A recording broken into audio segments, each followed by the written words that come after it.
to the left, to the right. Step it up. It's all right. Once again, let's telephone a friend. Leroy's got this new sound. It's dope, man. Lyrics.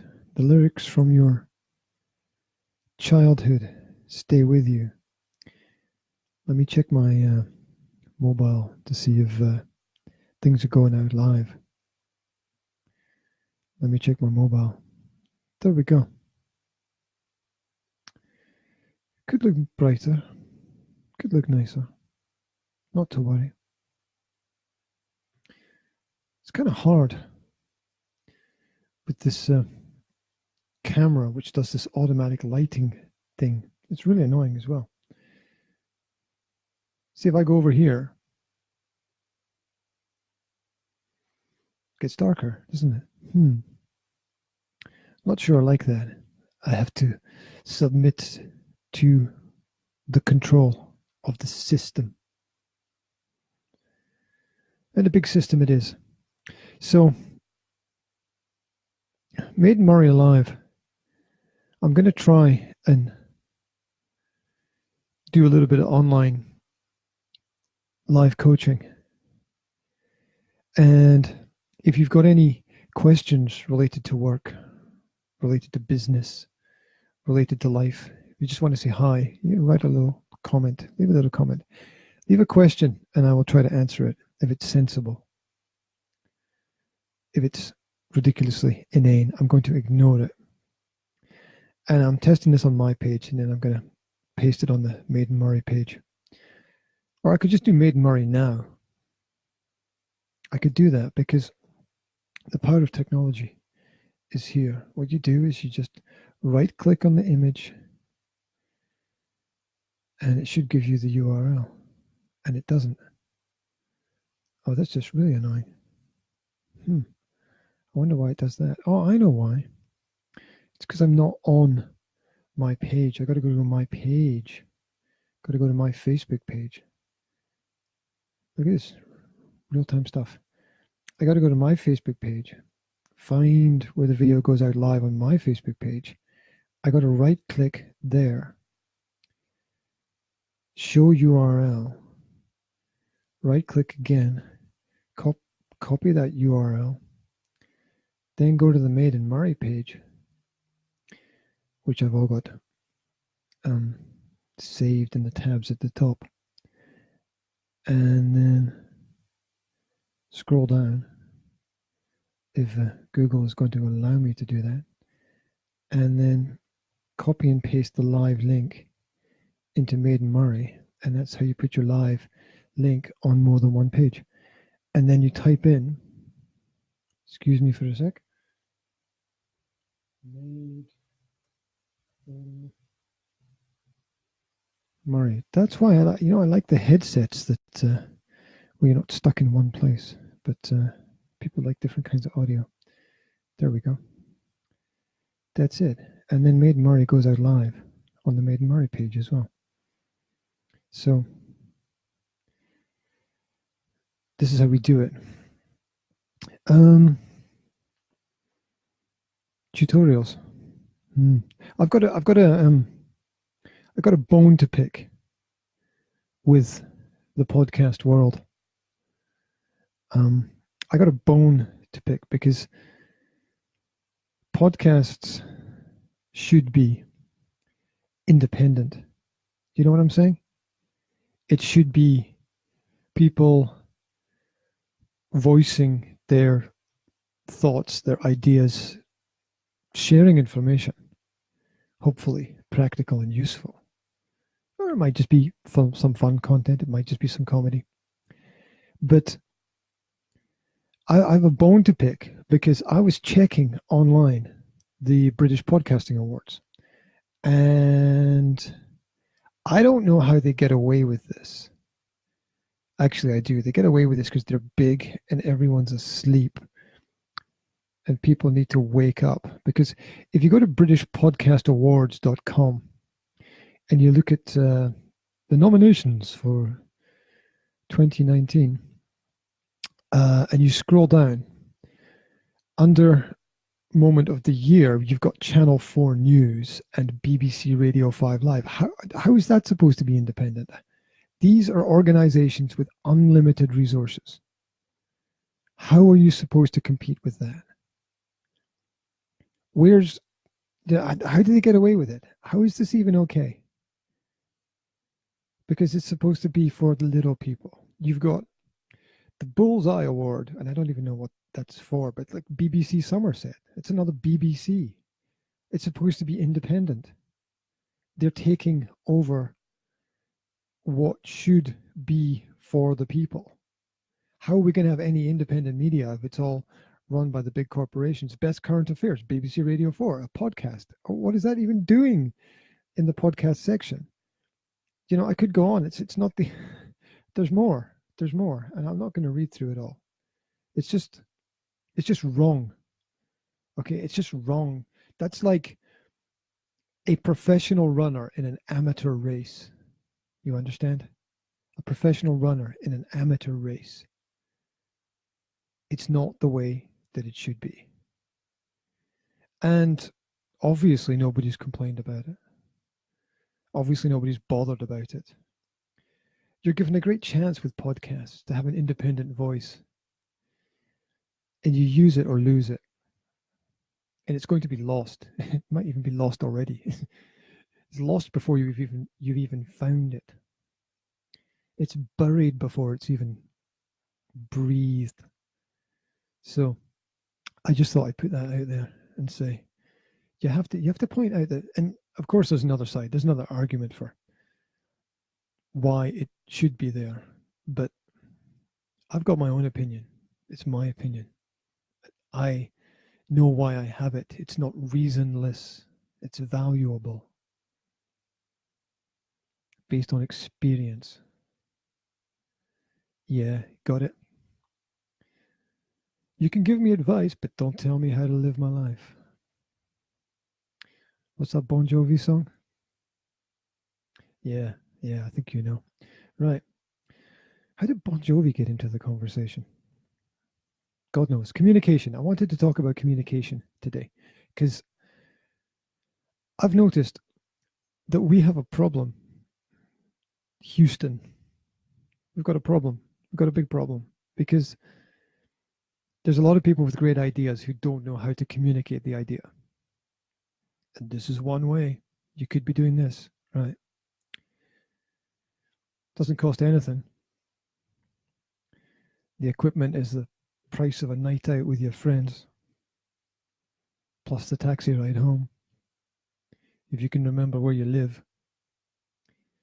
So you could be doing this and sharing the information. But I've noticed that people have a fear to communicate their good ideas, a fear to talk, a fear of criticism, a fear that other people are not going to see things the way they see them, and that's bad. Well, we're all different. As if we need someone to say that it's okay to be different. But, you know, that's the contradiction of the society we live in. So many people, all of them completely unique. And we're constantly told that we need diversity within society. But then when people have a diverse opinion, we crush it. Right or wrong, who's to say? Yeah, it's... Do you know that you can have a differing opinion and it's all right? You can accept the results of something without agreeing with it. It's okay to disagree and kind of not be resentful and not be angry. Do people even know how to do that? Some do, some don't, I suppose. So I've noticed that comments. Thank you very much for chipping in. Completely chipping in. There you go. I'm not talking about golf here. YouTube is the same. The comment is YouTube is the same with censorship, and Twitter now as well. No political ads. Yeah, it's interesting. I noticed a very famous teenage girl recently took a trip to Canada and got involved in the election process by talking at certain events or just appearing at certain events. No opportunity missed. Yeah. I feel sorry for the little people because they get bounced around like tennis balls. And yep, you got it. You got the name right out there. Yeah, and for sure, thanks for writing the comments, Melissa. We got to get back on things, kind of chat one-to-one. Got to get my arse, as the Scots say, into gear and get things moving. But yeah. So you see, some people are on the ball. They know what's going on. The trouble is my fear is our energy going to be used in the right way to create change? Well, hopefully yes. I mean, you can make decisions if you study more and you know more. If you don't study and learn the subject and get involved and ask questions and collect data, then you've got no right to make a decision about. You've got a right to an opinion, but you don't have a right to make a decision if you don't know what the hell you're talking about. And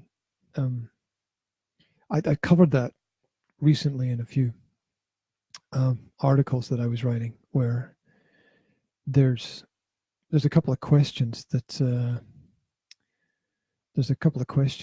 you can ask. Look, if you want to get to the bottom of any problem,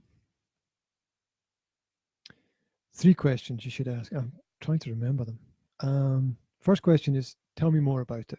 So somebody comes to you and somebody says to you, thanks for the comments.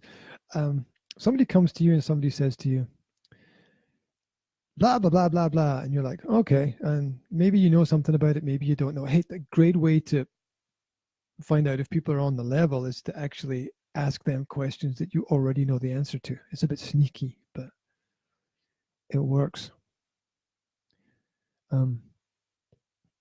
So apart from being sneaky about things, ask somebody, please, could you tell me more about that topic? Find out how much they know. Find out how deep they can go. Oh, you can swim to the bottom. Yeah, show us, right? Let's see how much you know.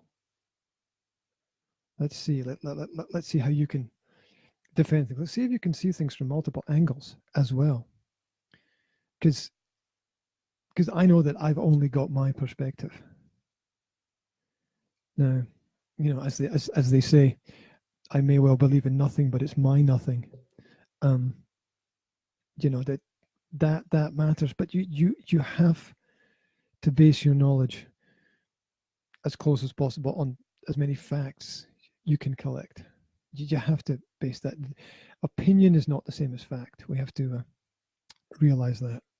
And I'm just trying to echo what Melissa's written there without using her flowery language, which I will probably use later when I run out of words. But so the first thing to say to people is, could you tell me more? The second thing to say to people is, what is it you would like me to do? What is it you would like from me? What do you want? You need to ask people. Welcome, Unit. We need to ask people, what do you want? So in any situation of conflict where anyone comes to you, where someone's trying to persuade you of something, and a lot of conversation is persuasion, to convert is the root of conversation. So Unit's trying to drag the conversation off in a different way. It's not going to happen. Stay on topic. Stay on the ball. Right. Stay in control. So So the something's deep. That's cool. So the second question is, what do you want? What is it you want from the situation? So I called up some mobile company about a month ago, and I was unhappy. And I'm relentless when there's an issue or a problem, and because I've worked in language and psychology for 15 to 20 years, there's no way around me. There's no way around me, and I just kind of plow through other people in terms of conversation and cut to the chase because I was just telling my partner this morning that the number of times I'm on the phone with somebody and I'm like, just stop. It's just stop talking because you're not listening. Let me repeat something. Or you know what to do? Ask people, do you remember the last thing I said? You ever done that in conversation? The last thing I said. What was it? Or do you remember the last question I asked you? People are so unfocused. No. Do you remember the last question I asked you? Blah, blah, blah, blah. You don't remember the last question. You weren't listening to me, were you? Well, let me repeat it, just so that we get it straight. Oh, and I believe this is being recorded as well. So, so let's put that out there. So, don't let people get around you. Anyway, and eventually, after 20, 30 minutes on the phone, the person on the other end just got so agitated. They just, what do you want? What is it that you want? So I told them what I wanted. I wanted 2 months free internet for wasting my time. And I got it. So, and it's no skin off their back. They don't care. They're going to make money. They've already got more money than sense, obviously. It's just a giant. Those companies are just kind of giant vacuum cleaners, sucking the very little resources that are left out of society. So, so that's the second one. The third one, I can't actually remember now. So, anyway, the article is going to that's in an article that's going to come out in the next couple of days. So, for those that read what I write, all three of them, that'll be useful for them, and maybe for future generations if all the stuff doesn't get erased from the internet, and hopefully it won't. So, yeah, look, when you know your stuff and you believe in yourself, you learn not to take shit from anybody, and it's kind of important because there's a lot of action and distraction going on in life, and focus is key. You have to know what your goal is, what your target, what you want from things. You really do. So, as I said earlier, if you've got any questions you want me to cover, I wanted to get into communication, because if you've got a question, drop a question. Drop a question at any time. I'll pick it up and deal with it later. I'm not going to get into texting conversations, because you can't have a sensible conversation texting anything with anybody. Texting is just, this is what I think. You should think the same too. Right. I've never had an intelligent conversation texting. Perhaps somebody else has. It's just, people just seek confirmation of their own opinions in some feedback loop that's just themselves talking into a mirror. Question. Question coming through. Thank you, Melissa. How does one communicate with someone who gets defensive? Number one, you want to know? You really want to know? Seriously? Number one, you have to agree in the real-time relationship perspective, you have to agree what is happening. You have to agree about what is happening in the conversation.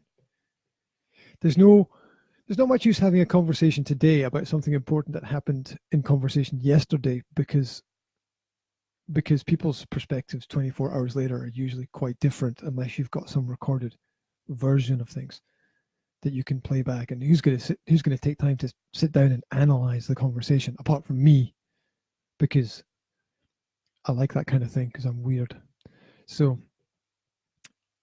you've got to realize, you've got to point out what's happening as it's happening. Yeah. What's going on? Storm's coming. You've got to point out what's happening. So excuse me, do you know that someone is, do you know that you're being defensive in this conversation? Are you aware of it? The person will probably say, me? Defensive? Right? Well, people can be defensive for different reasons. So what if it's a new relationship? Okay, so the different reason, I don't know if it's a new relationship, like how new, what to do. Okay, somebody feels threatened. What does defensive mean? You're defending, okay? So you feel like you have to protect yourself. You have to protect yourself because you're insecure. You're insecure because you haven't developed the confidence to express your own opinion, and you don't feel safe in the environment where other people are. If you don't feel safe, you're gonna be defensive, and the defense can be attack, right? Passive can be aggressive. Is it a red flag if a person is very defensive? Well, it's a sign. It's a sign. People are always telling you everything about them constantly. They're always communicating everything that they're going to do. If you listen carefully, you will never be surprised. Let me repeat that. If you listen carefully, you will never be surprised. People are communicating. Look at the eyes. Where are the eyes looking? Look at the body. Look at the body language.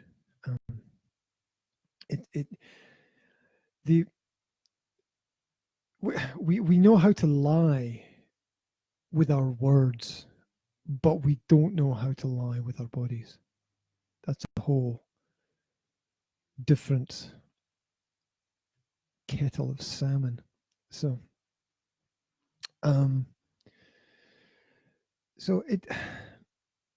realizing that defense is a form of attack very often is interesting, because I'll tell you what I've seen. I've seen people playing the victim, right? And kids do it, and adults revert back to it when they haven't grown up.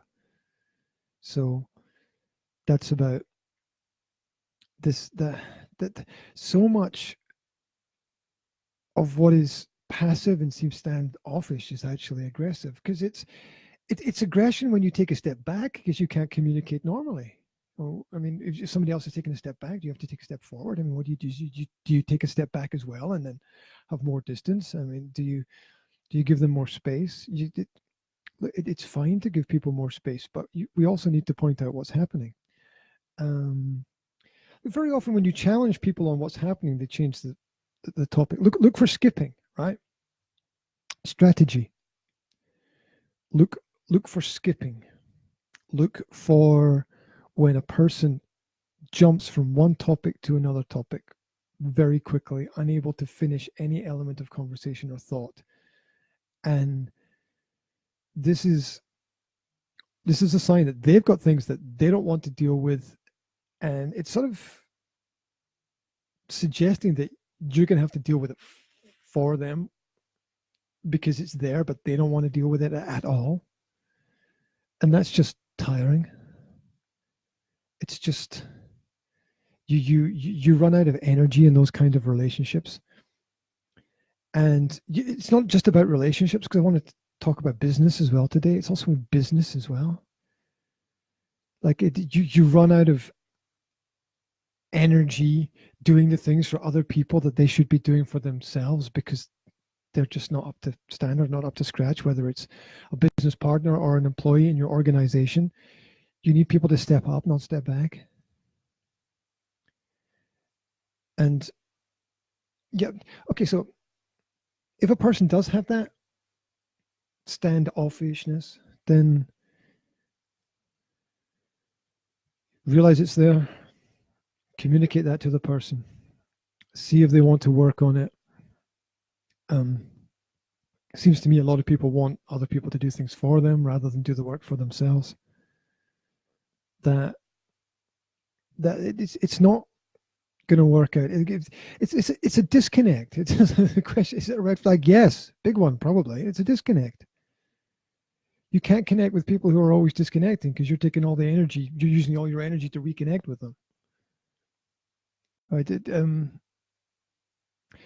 How do I know? Look, somebody asked me a while ago, like, how do I know if this person really likes me, wants to be with me, loves me, whatever? How do I know? And I said, leave and you'll know. I didn't tell the person to leave. You know, they're asking for strategies, and I said, well, here's the theory, right? If you leave and they go with you, or they want to go with you, or they want to follow you, or they so say they come after you, but kind of not in a kind of thriller or horror movie kind of sense. And you also don't want to be with someone whose whole life depends on you a lot of the time, because you want to have them having their own life that feeds into your life. So what I said was, well, tell them that you want a bit of space, take the space, and then see if they come to you, right? You know, how much does a person communicate with you? That says a lot, right? You don't want either of the two extremes. You don't want someone to not communicate with you at all, and at the same time, you don't want a text message every 5 minutes, because that's obsession, right? And because these things are not actually spectrums; they're holistic principles. So, perspective is just for explanation, but it's a holistic perspective, because it's okay to have a lot of something until it's not okay anymore, and it's okay to have a little of something until you need more. It changes every day. So, the type of communication you have at the beginning of a relationship might be different from the type of communication you have 3 to 5 years down the line, because you know more about the person. Hopefully, a lot of things will, at that point, further down the line, be communicated in an unsaid way. It will be transmitted. It will be understood. It will be understood. That's the development of the communication. And hopefully that answers the question. Like, if you think there's a red flag, leave it alone. If it's on one side, if it's meant to be, it'll come back around. You have to wait. What are the pros and cons? What are the costs and consequences? Right? How much time are you prepared to put in?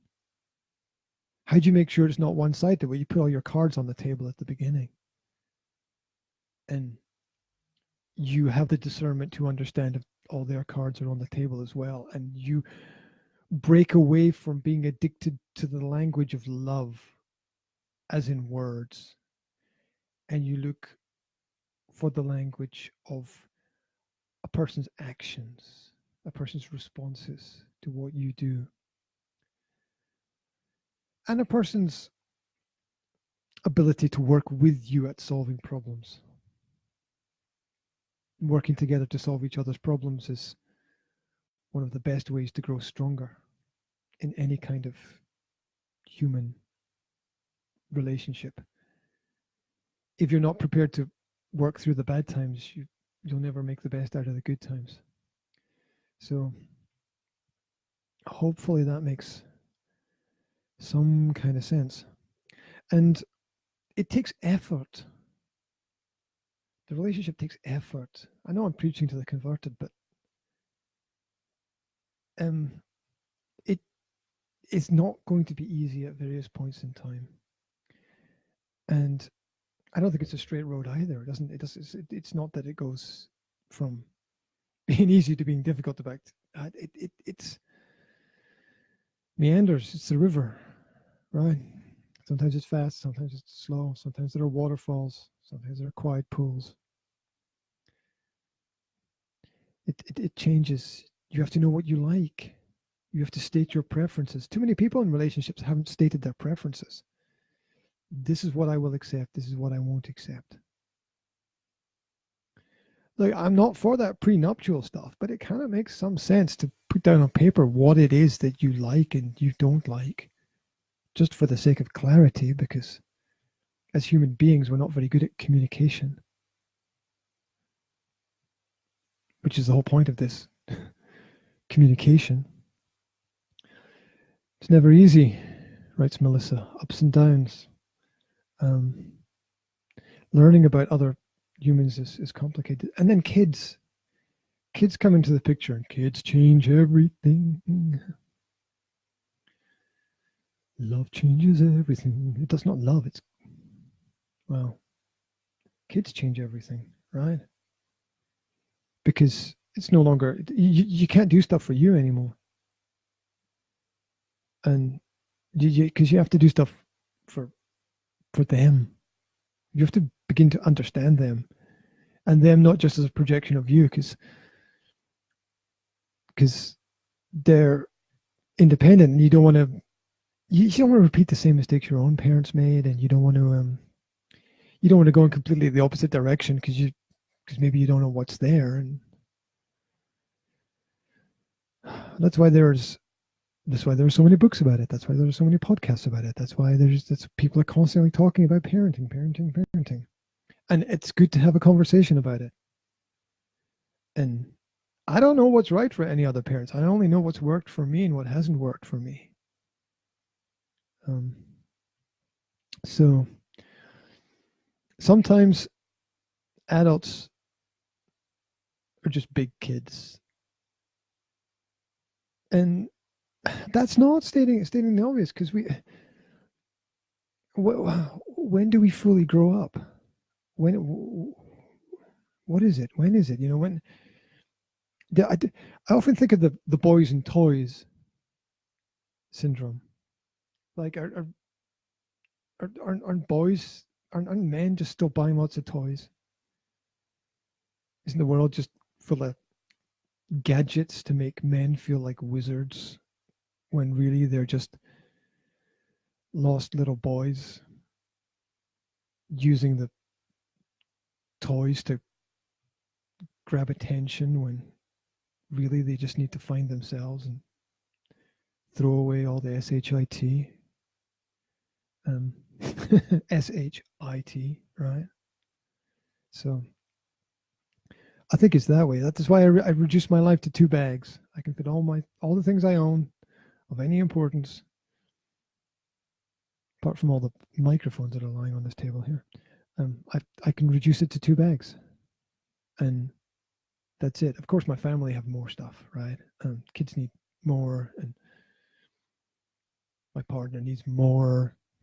Not a lot though, but a little bit more. And I understand that.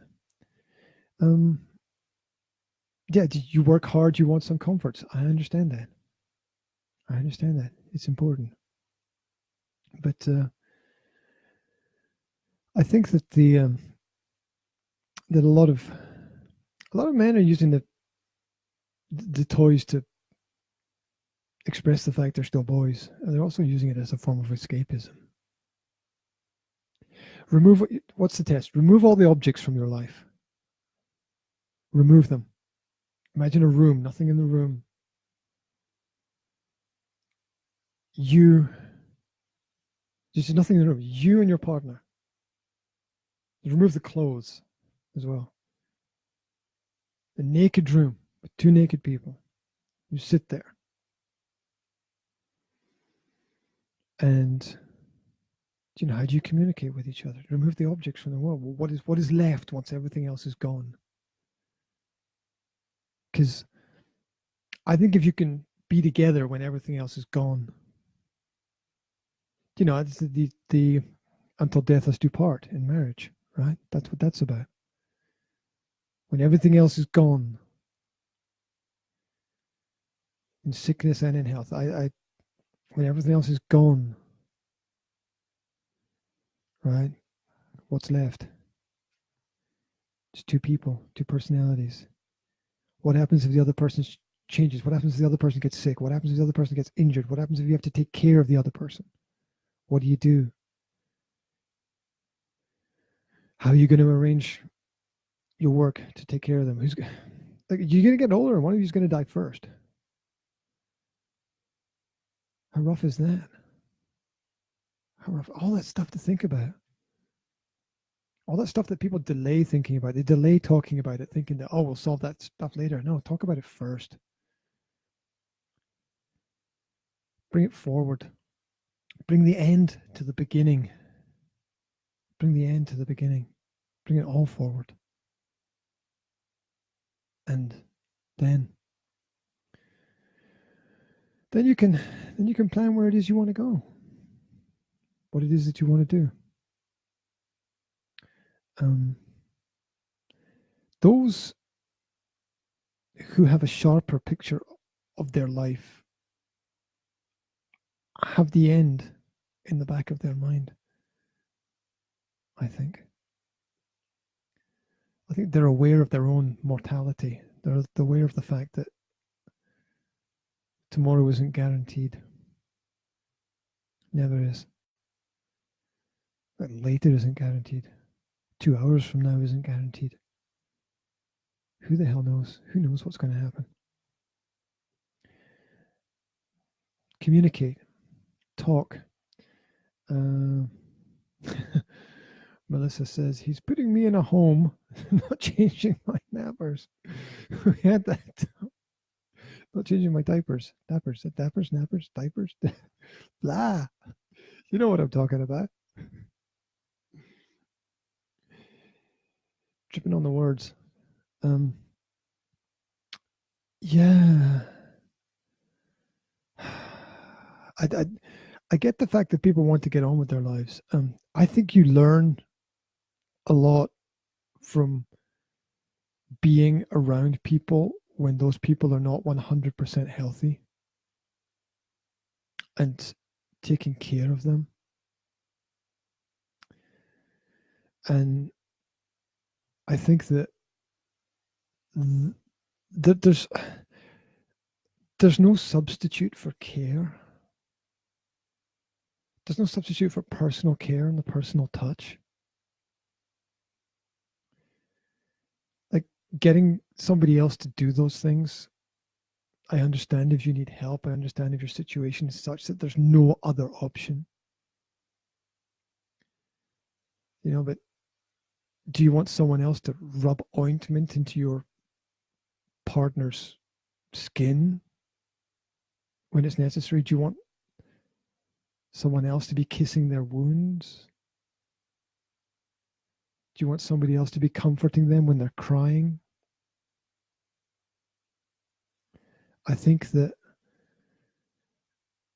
we all want to be there when we have that deeper connect. Everyone, is it like everyone thinks the other person's going to go first? If that happens to you, I'm going to put you in. And what is that? That's what I would want you to do to me, so that's what I'm going to do to you. That's not even practical. That's not even sensible. That's like saying, I like tomato soup, so everybody should have tomato soup. I don't know why I chose tomato soup.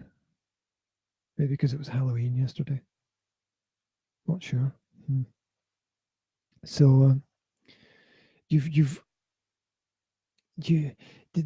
that idea that what's good for me is going to be good for everybody. I mean, that's the mistake that politicians make.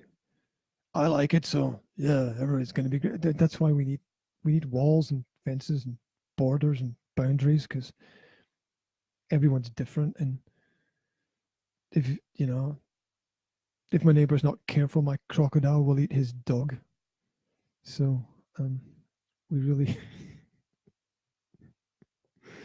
we really have to appreciate and respect the differences. What you need to do for your partner is what your partner asks you to do. Doesn't that make sense? Is it that complicated? What would you, but back to the original question, tell me what it is that you would like. Right? We're back to that. We're circled back around there. What is it that you would like me to do? This and this and this. Okay, it's done. It's as good as done. You don't have to worry about it. It's it's my request. And like, you see it in different parts of the world. People live in different ways. So you get the disconnected Western society, and then you get the connected other societies. And by the connected other societies, I mean a place where in that society or that culture, everyone lives in the same place or the same house. So you've got like 3 generations together. You got the kids and the parents and the grandparents, and the grandparents spend time with the grandkids, and everybody all helps each other out. And then you've got disconnected Western lifestyle where everyone is an individual, and they're, I don't know, what does that mean? Individual. I mean, it is, the word is almost suggesting divided. So,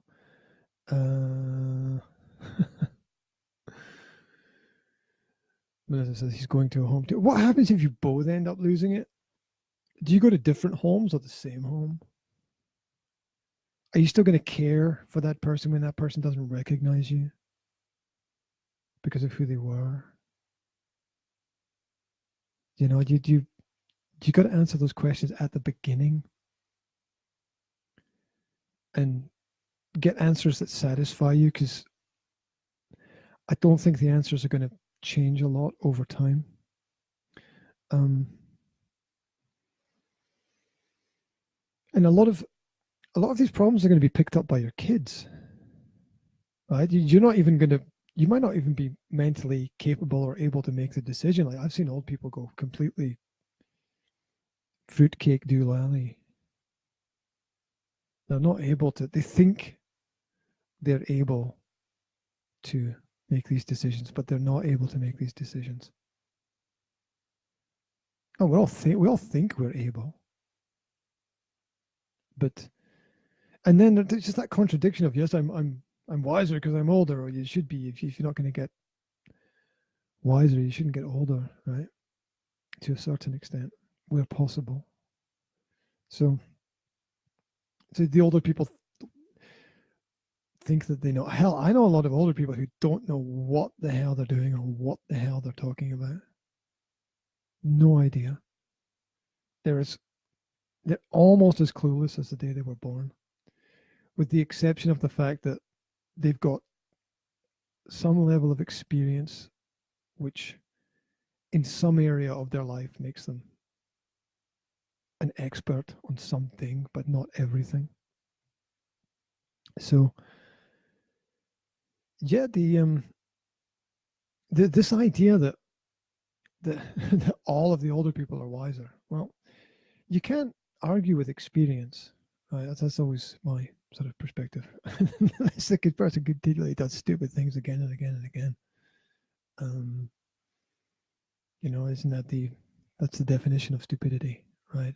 Or ignorance, or I don't know, just lower brainwave function. So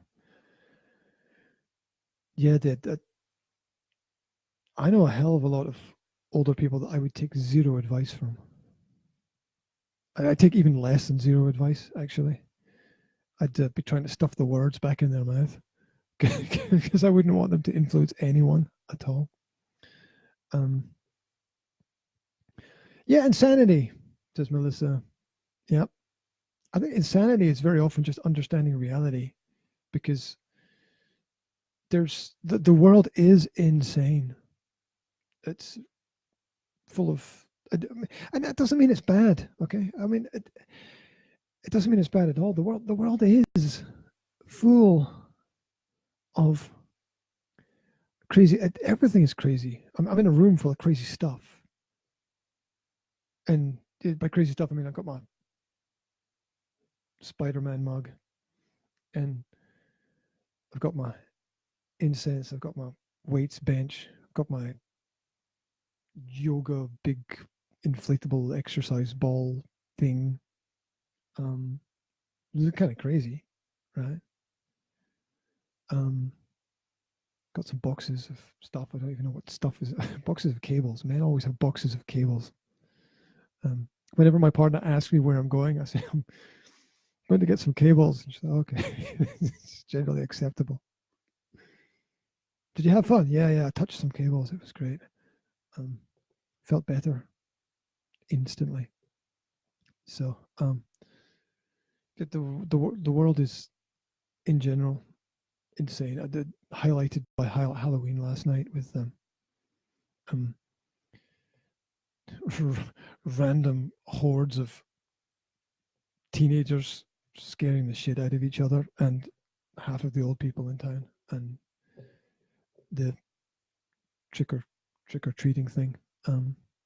It was all fun. Got to dress up and go out and meet people, and well, people put a lot of thought into decoration of it. I'm amazed. It was amazing, actually, how few people were really interested in Halloween around here. But the people who were interested in going out and having that form of the All Saints Day celebration, because in some places it's Halloween, in some places it's All Saints Day, in some places it's the Day of the Dead, and it is all kind of the same. It's all the same thing from different perspectives. It's either it's remembering the dead, or having this period of time where the dead and the living can commune together, or where the dead come back to visit. It's all the same thing, really.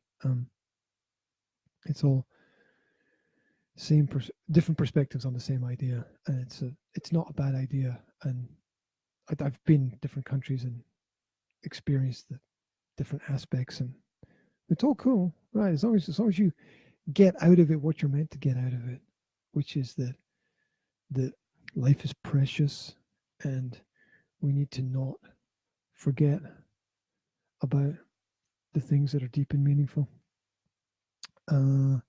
Melissa says that her son wanted to stay at home and give candy to kids who came to visit. Wow.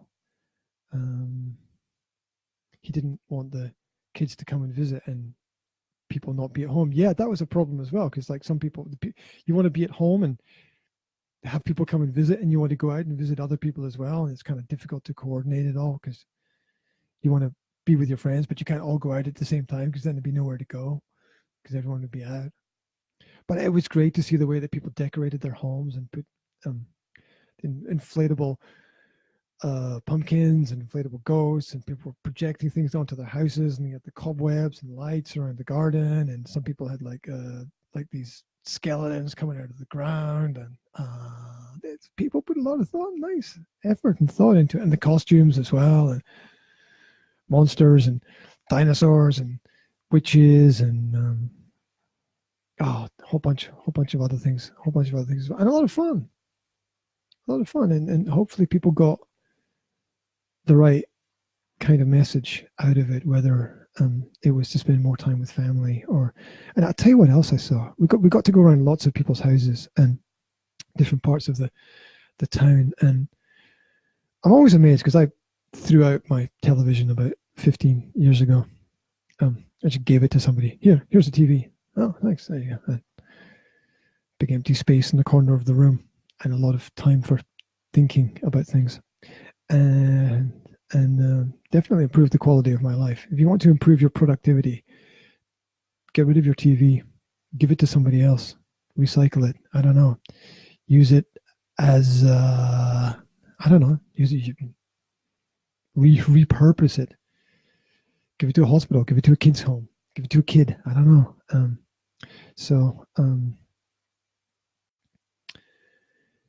Yeah, Melissa said that her son's 5, and he says they can go out next year. So yeah, and great point. Great point. Get rid of your smartphone as well, because phones can't really be smart. They can only make you think that you are smart, but hell, right? All those people staring into their phones. Yeah, it's like, so we got to go around all these houses, and I swear, and 50% of the houses, the TV's on, people sitting on the couch just staring at the TV. And I pointed this out to somebody who was there. I was like, oh my God. And I pointed out to my partner, and she's like, yeah, it's crazy, isn't it? And I pointed it out to somebody else, and they're like, what do you expect people to do in the evening? And I get that opinion. Like, I don't, what do you expect people to do with their TVs? I don't know, watch them, I guess. But it seems to me that it's, people are almost subservient to their television. And they're called programs for a reason, guys. It's programming. Yeah, just like your apps have that little download, right? That upgrade's not upgrading the app, it's upgrading your thought processes. It's the neural stuff. It's the neural stuff. You can change the brain by changing the thing that's in the hand, because then the brain, it's the Apple versus Android conundrum, where if you can't alter the software to fit into what you need, then you have to alter your needs to fit into the software. That's why I don't like the Apple stuff. It doesn't mean it's bad. There's a lot of great stuff produced by Apple. It's just understanding that I don't want to change myself that much in that way. Yeah, they just, I don't know. Fast forward 100 years and see what's happening. It's like my first thought about VR when all that stuff came in and with the headsets, it was like, oh my God, panic. And then I sort of look at what people are creating with art and music with it, and communication and games and new esports and stuff. And I'm like, wow, there's a lot of great stuff going on. And then it's whatever you use it for. Most people are just going to acquiesce to the system. They're not going to challenge it. It's too big. It's too monstrous. Too monstrous.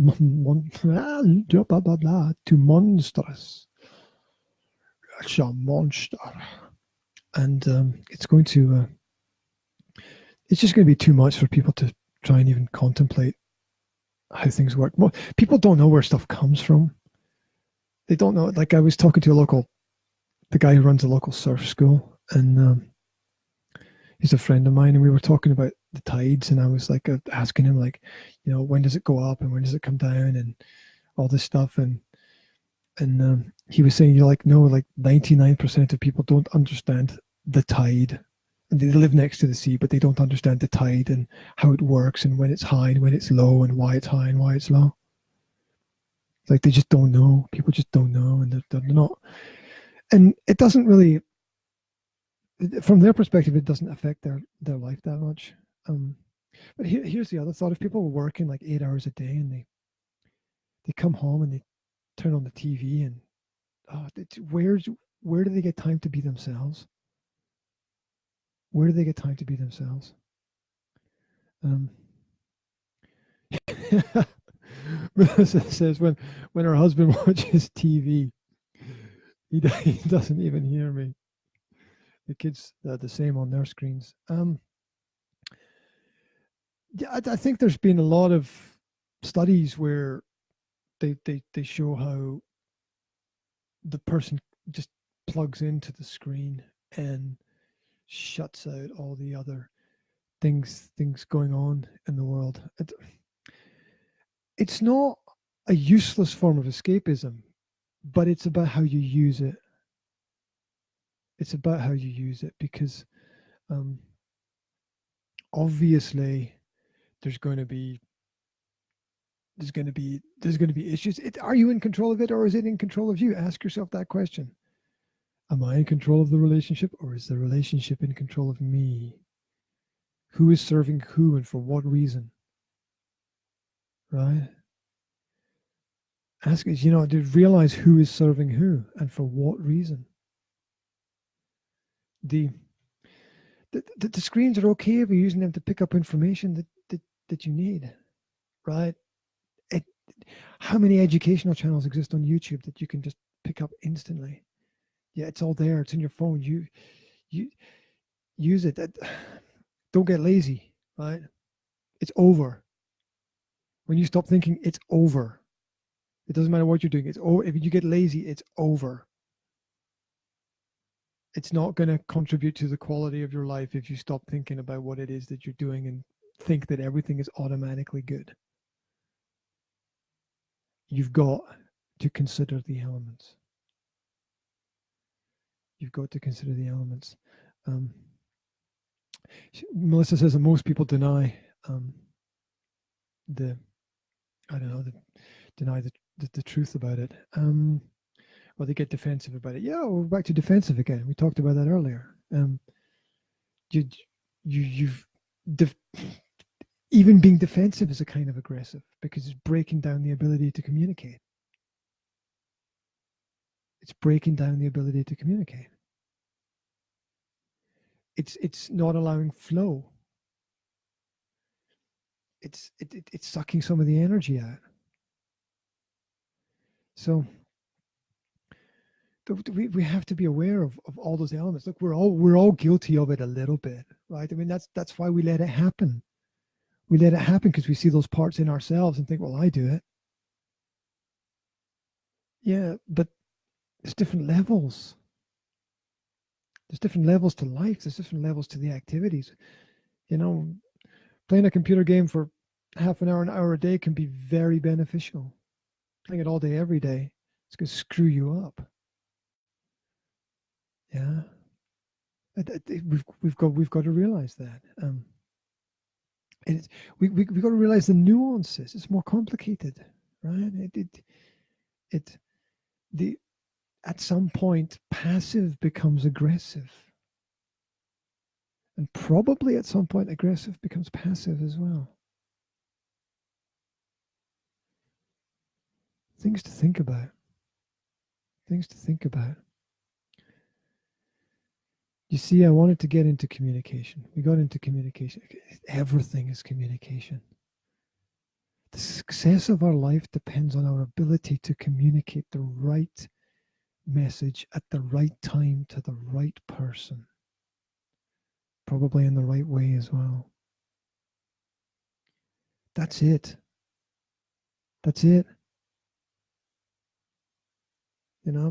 It's, and if we don't have those communication skills, and it is a great skill, we're all salespeople selling ourselves. Sales is working on yourself. And at some level, we're all prostitutes. I don't mean that in a negative sense. It's just the way that we are. Technology is I agree. Melissa says that her husband's phone is a threat. And yeah, it is a threat. Because technology does threaten us. It comes between us. 100 plus years ago, 99% of all communication was face-to-face. Well, maybe 95%. You could letters, and communication could be done through books as well. And I guess pigeons carried messages, etc., etc. But like most communication was face-to-face. Now technology sits in between people. It is in between people. And now a minority of communication is done face-to-face with people. Is it a good thing or a bad thing? You can use technology to get the message out to more people. The sacrifice is that you give up some privacy. People have to decide what it is that they want. At different times of our life, we need different things as well. There might be a time of our life when we're younger where we need more contact with more people. However, on the flip side, all studies show that the more time spent with using mobile devices, the less happy people are. You don't get the same feedback from the technology that you get from the human emotional interaction, which is what a lot of people are missing right now. They're missing that connection, that touch. I mean, you touch someone, and someone's like, "Oh my God, you touched me! Oh my God! Oh, assault! Bloody hell!" Right? Have we really got to that point? Really? Marshmallow culture? What's the other word? Snowflake. That's it. They melt in the sun. You can see the results around about. You can see how it goes. You can see where it's going for some people, but as always, it's choice. Choice makes a difference. Choice always. You've always got a choice. Darling, you got to let me know. Should I stay or should I go? This indecision's bugging me. I don't know what the next words are. It's the Clash, so it's bound to be profound. There we go. You know, I might get into tomorrow what I wanted to get into today, but the most important thing is to listen. When doing any kind of presentation, the most important thing to do is listen carefully to your audience. To you find out what the client wants, find out what the client needs. Those are the businesses that are going to survive. Those are the businesses that are going to be successful. Listen, pick up the feedback. Get more information, get more data. And this is what we can use the technology for. Made in Moray is my little podcast project. If there are any local businesses that want to get involved, I will interview you and promote you and get your message out to everybody. And do the best that I can to share the positive things that are happening in the world around about us, because that's why we're here. If you're doing anything else, you're on the wrong track or on the wrong train. Right?